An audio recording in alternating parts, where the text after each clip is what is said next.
Esta es emisión del programa La Historia de Morelos. Buenos días, querido Radio Escucha. En nuestra emisión de hoy nos interesa, como siempre, dar a conocer un poco más sobre la historia de nuestro país, para que conozcamos un poco de algunos héroes que lucharon en la independencia. Hoy estamos aquí, Abril Araujo, Ivana Belmontes, Víctor Sendejas, Nicole Chávez y su servidor, Enrique Burroy. Nicole Chávez y Abril Araujo, encargados del sonido. En esta emisión vamos a dar a conocer algunos datos de José María Morelos y Pavón, de los sentimientos de la nación y de las campañas de Morelos. ¿Ya habías oído hablar de ellas? Consideramos que no, y por eso te invitamos a escuchar lo que sigue.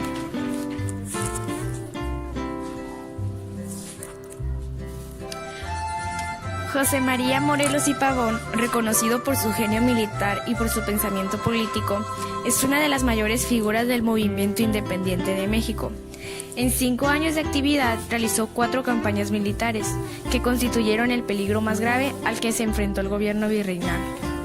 Morelos consiguió victorias importantes en su lucha contra el bando leal y la corona española, aunque también sufrió varias derrotas.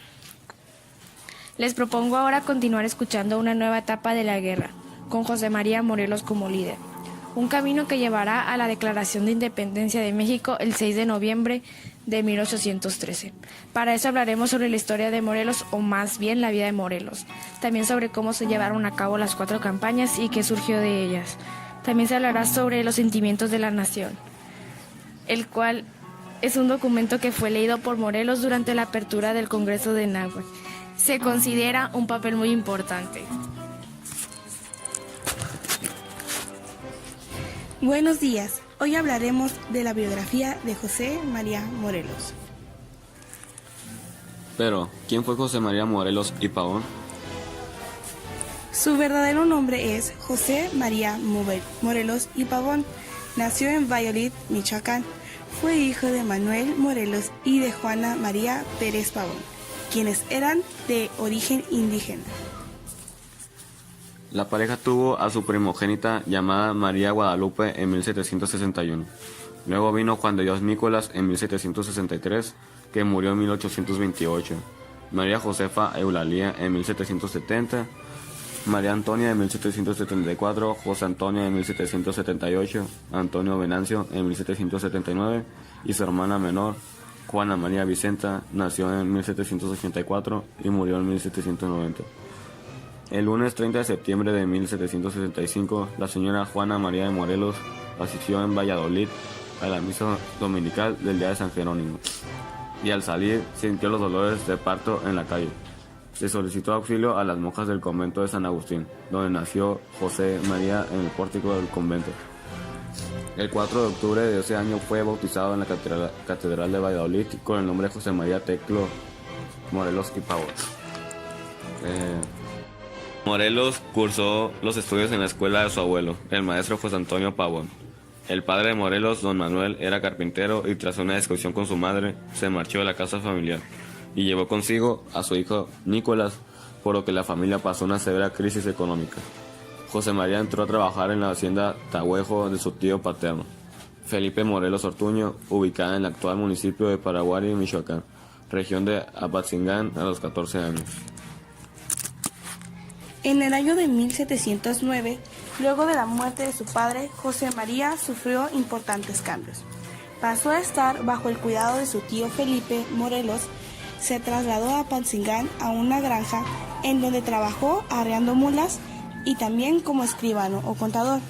Gracias a ese trabajo, conseguía ingresos para mantener a su madre y a sus hermanos. Cuando Morelos tenía 25 años, en el año de 1709, su madre le insistía en dejar a su tío Felipe y regresar a Valladolid para matricularse en el colegio de San Nicolás. Ahí conoció a Miguel Hidalgo y Costilla. ¿Quién iba a imaginar que años después ellos lucharían por la misma causa? En ese lugar se dedicó a estudiar latín, gramática, retórica, filosofía, moral y 2 años más tarde continuó sus estudios en el seminario Tridente. El 28 de abril de 1795 En la Ciudad de México recibió el título como bachiller en artes. Trabajó un tiempo como sacerdote y luego de la muerte de su madre continuó con el negocio de arriero administrando la herencia de su madre. Ahora hablaremos algunas fechas importantes de la vida de Morelos. Fue comisionado por Miguel Hidalgo el 20 de octubre de 1810 en Charo, Michoacán, como jefe insurgente en el sur de México, encargado de tomar ranchos y ciudades importantes, así como la comunicación con los puertos de Asia, principalmente con Manila, Filipinas, que ese entonces era parte de la Nueva España. Su principal encomienda fue ocupar el puerto de Acapulco, considerado estratégico para la comunicación de la Nueva España. A principios de octubre de 1810, Morelos tuvo noticia del levantamiento de Hidalgo y el 19 de ese mes salió a buscarlo. Lo alcanzó el día siguiente y se entrevistó con él en Charo y recibió la comisión de levantar en armas la costa del sur. El 13 de noviembre, Morelos y sus tropas entraron por primera vez en combate, al enfrentarse a las del realista Luis Calatayud en Veradero. El 17 de noviembre, Morelos emitió un bando en el que suprime la esclavitud, las castas y las cajas de comunidad. Sus actividades procuraron al virrey, quien envió en su contra a Francisco París. Este lo atacó el 8 de diciembre en el Veladero, pero fue rechazado. Desde 1811 y hasta el inicio de su declive militar, en 1814, Morelos, ayudado por muchos lugartenientes, logró conquistar la mayor parte del sur del país y una parte del centro, en la región del actual estado de Morelos, donde se desarrolló entre el 9 de febrero y el 2 de mayo de 1812. Su acción militar más famosa, el sitio de Cuautla en la ciudad homónima, que lo convirtió en el principal enemigo del ejército realista. El 3 de mayo de 1811 nombró a Hermenegildo Galeana su lugarteniente. El 26 de mayo tomó Tixla, donde se le unió Vicente Guerrero. Ahí publicó un bando sobre la emisión de una moneda nacional de cobre y escribió a Ignacio López sobre la información de una junta insurgente. El 18 de diciembre se le unió Mariano Matamoros y el 8 de febrero de 1812 estuvo a punto de caer prisionero en Cuautla ante Calleja. El 10 de agosto llegó a Tehuacán, donde reorganizó y disciplinó sus tropas y se ocupó de la organización del movimiento insurgente. En septiembre de ese año nombró a Matamoros su segundo en jefe y Mariscal Galeana. El 18 de octubre fue derrotado por Polier y Luis del Águila en Ojo de Agua. Tomó Orizaba el día 29 y de regreso a Tehuacán fue derrotado otra vez por Luis del Águila en Puente Colorado en las cumbres de Aculcingo, Tomasaca. El 25 de noviembre se inició la revolución del Periodo Sur. También organizó el Congreso de Anáhuac, el primer cuerpo legislativo de la historia mexicana, cuyas sesiones tuvieron lugar en Chilpancingo, actual estado de Guerrero, durante septiembre y noviembre de 1813. Allí Morelos presentó los sentimientos de la nación. El Congreso aprobó el 22 de octubre de 1814 en Apatzingán la primera Constitución de México, aunque Morelos después declaró que es mala por impracticable. Tras varias derrotas, fue capturado el 5 de noviembre de 1815 en Temalaca por el coronel Manuel de la Concha, juzgado por la Inquisición y finalmente fusilado en San Cristóbal, Ecatepec, el 22 de diciembre de 1815. Ahora vamos a hablar sobre las campañas de Morelos. Como se decía antes, la campaña de Morelos se trató en realidad de 4 campañas diferentes, desarrolladas durante 5 años. La primera de las campañas llevada a cabo por Morelos obedeció al mandato directo de Miguel Hidalgo. Este le había ordenado dirigirse hacia el sur y tomar el puerto de Acapulco, con el fin de dificultar el comercio de la colonia. Pero, a pesar de su falta de experiencia militar, José María Morelos consiguió organizar un ejército temible y disciplinado. Sí, pero su primer intento de asaltar Acapulco se saldó con un gran fracaso, viéndose obligado a retirarse. Sin desanimarse, se lanzó a la conquista de Chilpancingo y de Tixla, consiguiendo algunas victorias. La noticia del fusilamiento de Hidalgo y otros líderes de la independencia de junio de 1811 provocó un cierto parón en los entrenamientos, el cual también hizo que el bando independentista pidiera tiempo para reorganizarse. ¿Qué sucedió cuando el bando independentista terminó de organizarse? López Rayón ocupó el liderazgo, la cual una de sus primeras acciones fue crear la Suprema Junta Nacional de América. Esta junta aún prometió lealtad al rey español, lo que no le gustó nada a Morelos. En cualquier caso, el movimiento siguió creciendo, atrayendo a buena parte de los intelectuales y hacendados. Creo que eso es todo sobre la primera campaña. Me pareció muy interesante. ¿Qué me dices de la segunda campaña? Después de esta reestructuración en el mando, se dio comienzo a la segunda campaña militar, la cual empezó en noviembre de 1811 y duró hasta mayo del año siguiente. Morelos decidió dividir sus tropas, formando 3 fuerzas diferentes para intentar alcanzar varios objetivos al mismo tiempo. ¿En qué consistían las 3 fuerzas? Una de las fuerzas debía marchar para intentar tomar Oaxaca. Otra tenía órdenes de conquistar Taxco y la tercera al mando del propio Morelos. Se dirigía hacia el norte. ¿Cuál se considera de las 3 fuerzas que era la más importante o cuál fue la más útil? La última, ya que logró entrar en Izúcar, que se rindió sin combatir. El siguiente fue llegar a Cuautla, tomando varias otras localidades durante el camino.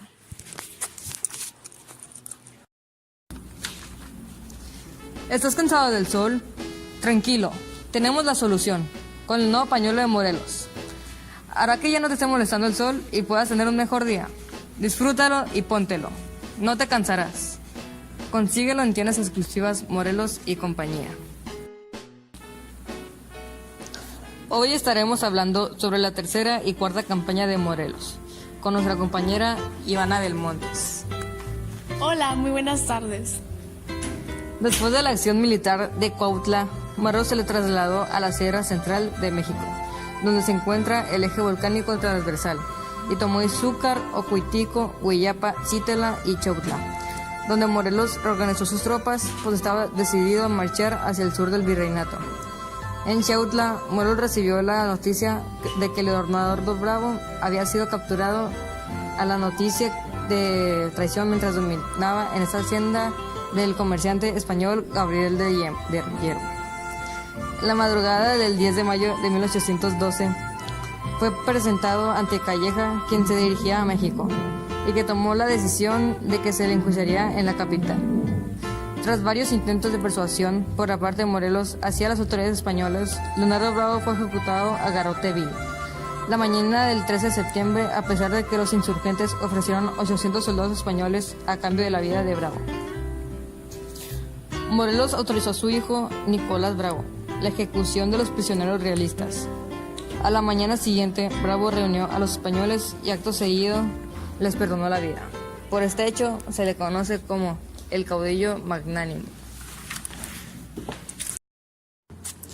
Tras tener noticias vía de la Junta Nacional, que recientemente le había nombrado capitán general debido a su triunfo de Cuautla y que le informó que en Oaxaca las fuerzas realistas acababan de sitiar a Valerio Trujano, exactamente en la población central de Huajupan, Morelos acudió a la ciudad cuanto antes pudo y sus fuerzas lograron detener por unas horas a los refuerzos realistas enviados desde Puebla. Trujano logró echar las fuerzas españolas de Huajupan, pero murió en el acto a causa de varios disparos hechos por un soldado realista llamado José Martín Pérez, quien fue premiado por los soldados españoles con 20 reales en oro. Tras meditarlo con sus soldados, Morelos decidió marchar a Oaxaca en noviembre de 1812, tras haber tomado las piezas de Tehuacán y Orizaba, en donde esta última ciudad quemó tabaco almacenado para su venta, originando una fuerte pérdida al gobierno español.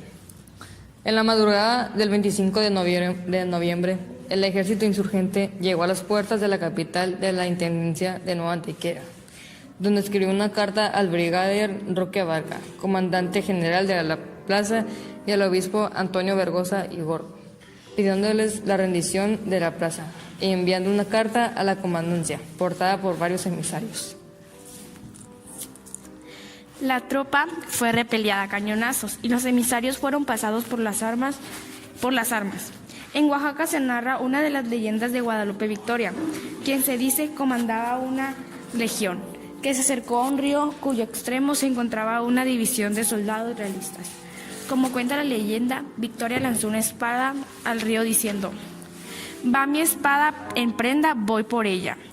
Y acto seguido se lanzó al ataque de los realistas, siendo a su vez imitado por el resto de la tropa comandada por él.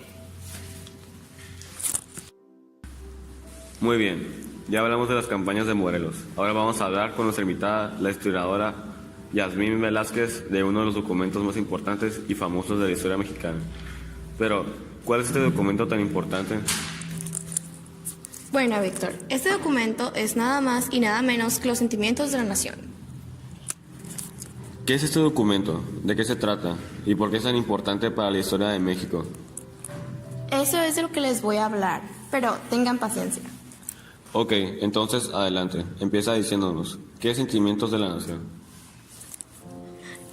Es un documento que fue leído por José María Morelos y Pavón el día 14 de septiembre durante la apertura del Congreso de Anáhuac en la ciudad de Chilpancingo. ¿Qué más? ¿De dónde se inspiró? Es considerado uno de los textos políticos mexicanos más importantes, ya que es el conjunto de ideas expresadas se fundamenta en la Guerra de Independencia de los Estados Unidos, así como en la Revolución Francesa. ¿Quiénes asistieron al Congreso de Anáhuac, que es donde se leyó este documento, cierto? Sí, y fueron 12 delegados en representación de provincias, entre ellos José María Cos, Andrés Quintana Roo, Carlos María Bustamante, Ignacio López Rayón, José Manuel de Herrera, José María Lisiaga, José Sixto Verduzco y, claro, el propio Morelos. ¿De qué se trata este famoso documento? ¿Cuáles son sus puntos más importantes?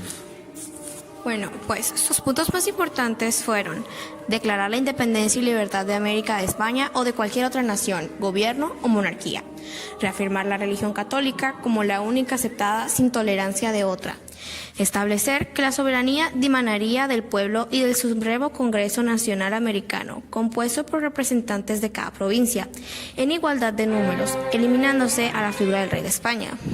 Una vez reconocida la soberanía de la nación como una política inspirada en la Revolución Francesa, el gobierno se dividiría en 3 poderes: legislativo, ejecutivo y judicial.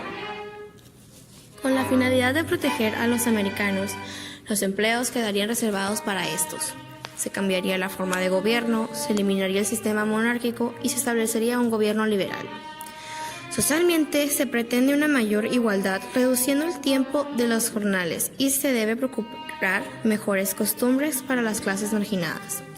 De esta manera, José Morelos y Pavón exhortó al Congreso a exaltar las leyes para moderar la opulencia y la pobreza, y para lograr así una mayor igualdad social. Se prescribe la esclavitud y la distinción de castas para siempre, y que todos queden iguales. Se desaparecen las alcabas, estancos y el tributo de los indígenas. ¿Qué sucedió con Morelos después de leer los sentimientos de la nación? Al día siguiente, el nuevo Congreso decidió nombrar a Morelos con el cargo de general y tratamiento de excelentísimo, pero el caudillo no aceptó tal nombramiento y pidió ser llamado siervo de la nación. Siendo fiel a su ideología, se sometió al Congreso, lo cual fue un error estratégico, pues los miembros del organismo pocas veces consensuaron acuerdos militares y obstaculizaron la libertad de acción y la unidad de mando requerida por las fuerzas de los insurgentes. ¿Qué pasó con el documento? ¿Cuál fue su repercusión en ese entonces? El 6 de noviembre del mismo año, el Congreso de Anáhuac proclamó la separación de la Nueva España mediante el acta solemne de la Declaración de Independencia de la América Septentrional, la cual también se fundamentó en gran medida de los sentimientos de la nación expresados por Morelos. ¿Qué más? Un año más tarde, el 22 de octubre, se sancionó el Decreto Constitucional para la Libertad Americana Mexicana, documento que es referido como la Constitución de Apatzingán y considerada la primera constitución del México independiente.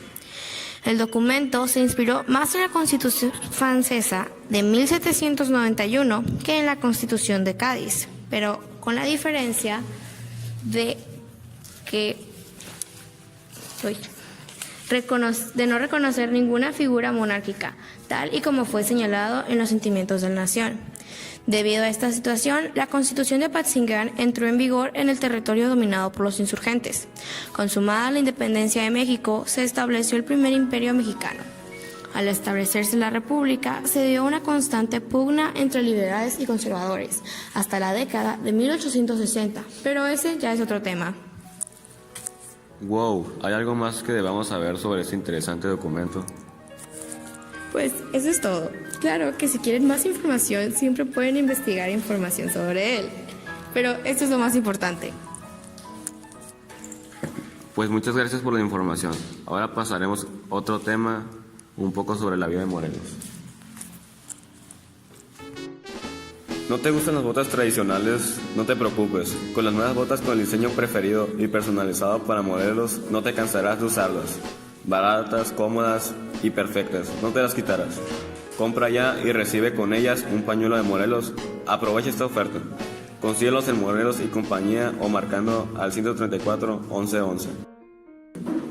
Ahora continuaremos hablando de los símbolos patrios. Hablaremos un poco sobre la bandera nacional. La bandera tiene antecedentes en la época prehispánica. Durante esos años, los pueblos indígenas ya utilizaban banderas para identificarse entre barrios. Sin embargo, de aquella época solo conservamos el escudo nacional, pues este es la representación de viaje que hicieron los mexicas desde Acatlán para la fundación de Tenochtitlán.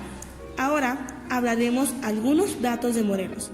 La ciudad de Morelia, Michoacán, antiguamente llamada Valladolid, cambió su nombre en 1828 en honor a su personaje más importante, José María Morelos.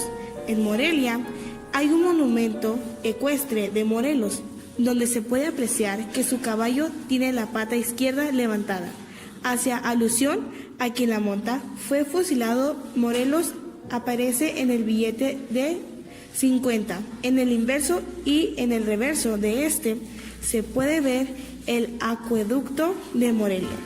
Su frase más célebre es: morir es nada cuando por la patria se muere. Escribió uno de los documentos más importantes para la historia de México, llamado Los Sentimientos de la Nación. Su casa, en donde nació, se encuentra en Morelia y ahora es el Museo Casa Natal de Morelos. El pañuelo o palicate que usaba en la cabeza se cree que era por las constantes migrañas que sufría.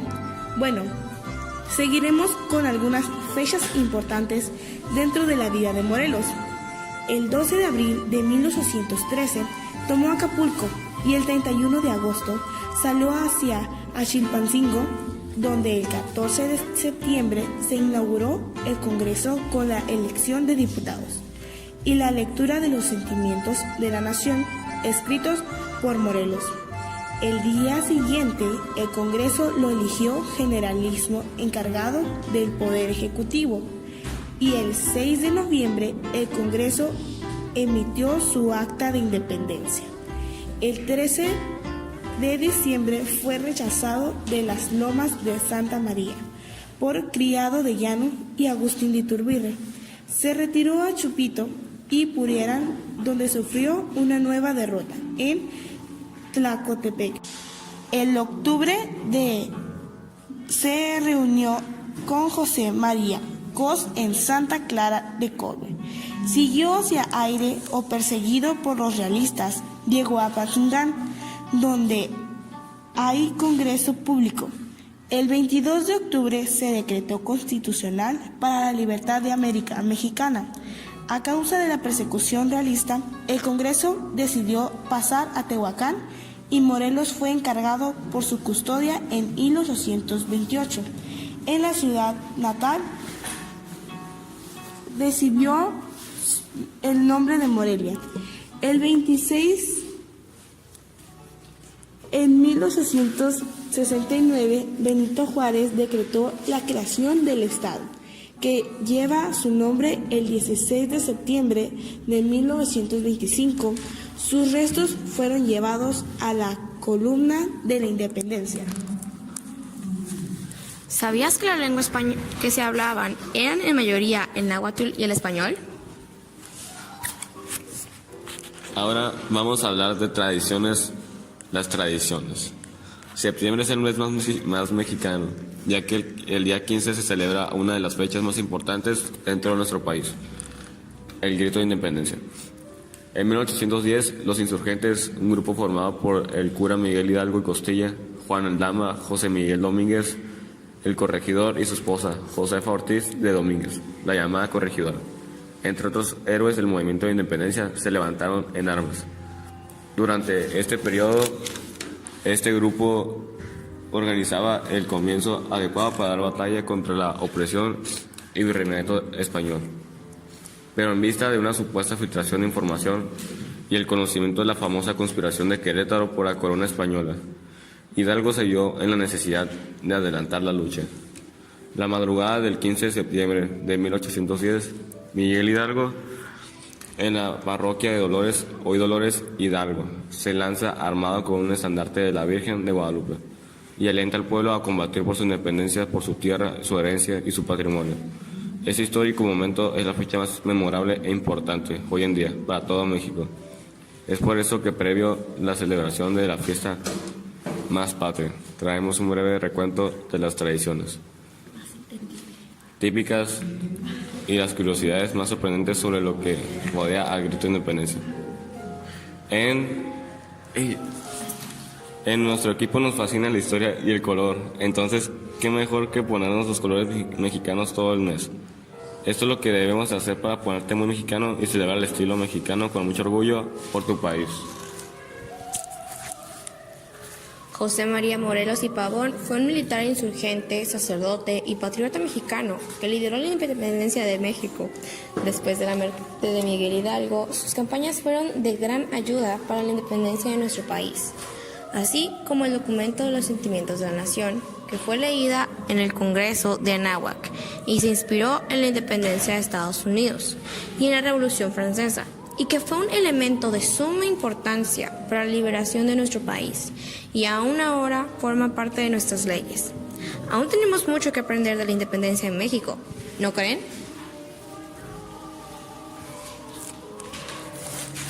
Esperamos que les haya parecido importante conocer sobre la historia de Morelos. Soy Ivana Belmontes y les agradecemos al grandioso equipo de locutores que está conformado por Enrique Burruel, Víctor Sendejas, Nicole Chávez, Abril Araujo por brindarnos estos buenos datos. Que tengan un excelente día. Muchas gracias por su atención y los invito a volver a escuchar Morelos, la verdad de su historia. Hasta la próxima.